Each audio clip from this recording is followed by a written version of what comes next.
5 நிமிடங்களில் financial feminist சுருக்கம். இன்றைக்கி நாம் பார்க்க போகிற புத்தகம் பெண்களோட பொருளாதார சுதந்திரத்தை பற்றி ஒரு புது புரட்சியை ஏற்படுத்திய ஃபினான்ஷியல் ஃபெமினிஸ்ட். இதோட ஆசிரியர் டோரி டன்லாப்.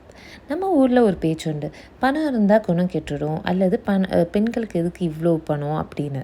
ஆனால் டோரி என்ன சொல்கிறாங்கன்னா, பணம் தான் ஒரு பெண்ணுக்கு மிகப்பெரிய ஆயுதம். உங்களுக்கு பிடிக்காத வேலையை விடணுமா, ஒரு நச்சுத்தன்மையான உறவுலேருந்து வெளியே வரணுமா, இல்லை உங்கள் கனவை நினைவாக்கணுமா, இது எல்லாத்துக்கும் பணம் தேவை.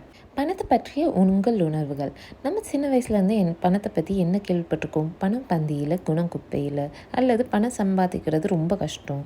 டோரி என்ன சொல்கிறாங்கன்னா, உங்கள் மணி மைண்ட் செட் தான் உங்கள் சேமிப்பை தீர்மானிக்கிறது. நம்ம செலவு பண்ணுறப்ப வர குற்ற உணர்வு இருக்கே, அதுதான் நம்மளோட முதல் எதிரி. ஒரு காஃபி குடித்தா கூட ஐயோ காசு போச்சேன்னு நினைக்காம அந்த செலவு உங்களுக்கு சந்தோஷத்தை தருதான்னு பாருங்கள். அவசர கால நிதி, த எமர்ஜென்சி ஃபண்ட். வாழ்க்கையில் எப்போ என்ன நடக்கும்னு யாருக்கும் தெரியாது. திடீர்னு வேலை போகலாம், இல்லை உடம்பு முடியாமல் போகலாம்.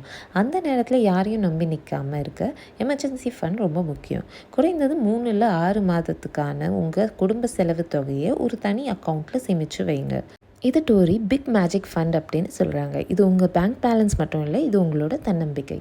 பெண்களுக்கு குறைவான ஊதியம் வழங்கப்படுவது, பெண்களுக்கான பொருட்கள் அதிக விலை வசூலிக்கப்படுவது மற்றும் பெண்கள் பணத்தாசை பெற்றவங்களாக இருக்கக்கூடாது என்று சமூக அழுத்தம் ஆகியவற்றை பற்றி இந்த புத்தகம் விரிவாக பேசுகிறது.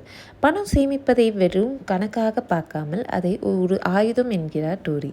ஒரு பெண்ணிடம் போதுமான பணம் இருக்கும்போது அவள் தனக்கு பிடிக்காத வேலையோ அல்லதோ கொடுமையான உறவையோ தைரியமாக உதறிவிட்டு வெளியே வர முடியும்.